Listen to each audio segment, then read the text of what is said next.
Hey, Elise, Pickett here with the Urban Harvest, and today I have a special treat for you. I was staying at an Airbnb on our travels home after Christmas, and I had the luck of finding Patrick's beautiful Airbnb here. It was a greenhouse, so of course that was the perfect fit for me, but he's also going to show us the gardens at his home today and some of the different things that he grows here that do exceedingly well.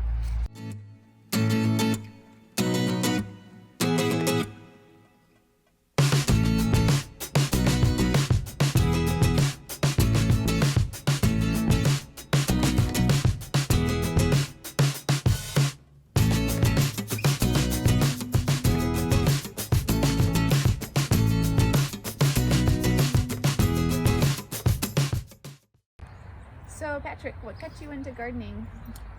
As a young man, I was a college dropout, and had two things I wanted to learn. One was how to build a house, and the other was how to raise a garden. And actually ended up buying a small farm in Arkansas in the early 1970s. And it just, I got the bug, and it just never left me. And so I never feel fully myself unless I know I've got a garden. So, Yeah, I feel the same way. I didn't know you had a farm too. That's awesome. yeah, it was a 40-acre farm. It was really part of the whole back to the land. There were hippies from all over the country moving to these remote areas where you could buy land for literally $40 an acre. We paid $65 an acre. Prime real For ours. estate. It had a house and a barn and fully fenced and bordered the National Forest on two sides, so we were very lucky. So did you want to show us around the gardens you have today? And Sure, I'll be glad. This is our newest garden here, and my wife Leslie, who is English and also an avid gardener and very hard worker, she wanted a formal herb bed, and so all of these stones are just collected from around our place. So she did all of this, and then this had been half of a blueberry bed that was older, and we wanted to move that. So she's got these 4 triangles, and then the centerpiece, which is bay tree. Mm-hmm. The bay tree does great, and they do well in pots, right? They so do they really get well. so big. They get so big, and it's like, really, how many? I mean, we could supply bay leaves for the entire population of Macon and never run out. When we first moved here 15 years ago, we didn't really. This was the logical spot to have a garden because it was more open, so it got more sun. But we didn't have quite enough good soil. So I ordered a load of topsoil, and I said, "No, you're sure this is topsoil?" He said, "Yes, it is." So he brought his truck in here, he dumped it. It was clear that it was like at least 50% sand, and then his truck got stuck. But we've been trying to improve the tilth of this since that time, but the actually unintended consequence of us getting cheated on the soil was that this is now the best drain bed. So we try to grow all of our root crops in here. They just do so well. So any root crop, we plant potatoes every year. We get 60, 70 pounds of potatoes, but also turnips. It's a Japanese red turnip. 2 kinds of lettuce. Clearly the red sales is a little more warm tolerant than the butter crunch, which is always trying to go to seed, even when we have cool temperatures. But yeah, one of the great pleasures of the garden and experimenting with new things is finding plants that do really, really well without a lot of backbreaking work and without having to spray them.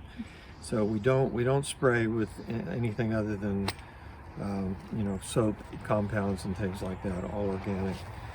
And so we found a number of those things over the years that just do so well. Our newest find, also my wife found it, is the tatsoi, which I never heard of. And so she planted it. We've used it for salads, we've cooked it, we've stir-fried it. There's no insect problem at all. That's part of the joy of gardening, is you discover these things that just, you think, wow, a perfect thing to grow, and it's delicious. It's versatile, and the insects don't like it. So we've never had super good luck with kale, and this year Leslie planted this red kale that does actually look like it's going to be fine.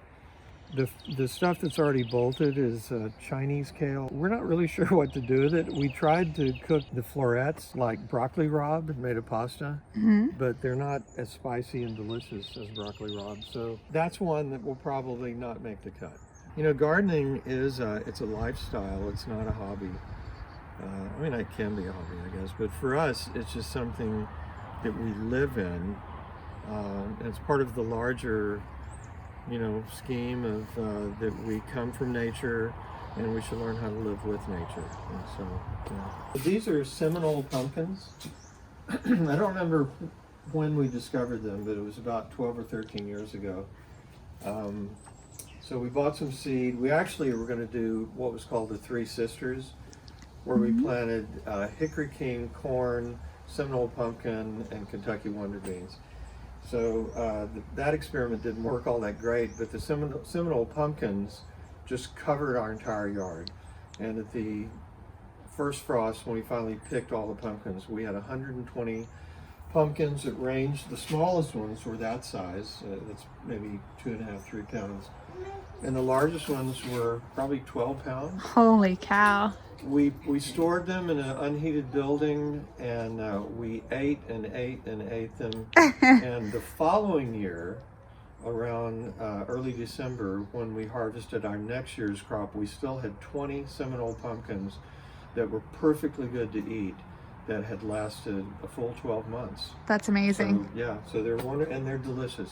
So we like to stuff them. So we'll cut the top off, hollow them out, fill them full of rice, Spanish rice, and then bake them in the oven. This is a crop that a friend gave us this year. It's called a Cherokee pumpkin, much bigger. And we just wanted to experiment with them. So we got 4 pumpkins that all were about this size. We've eaten 2 of them. But they're not as prolific, and also between the 2 of us, there's almost no way, you know, we can eat. So you got some olive trees growing here?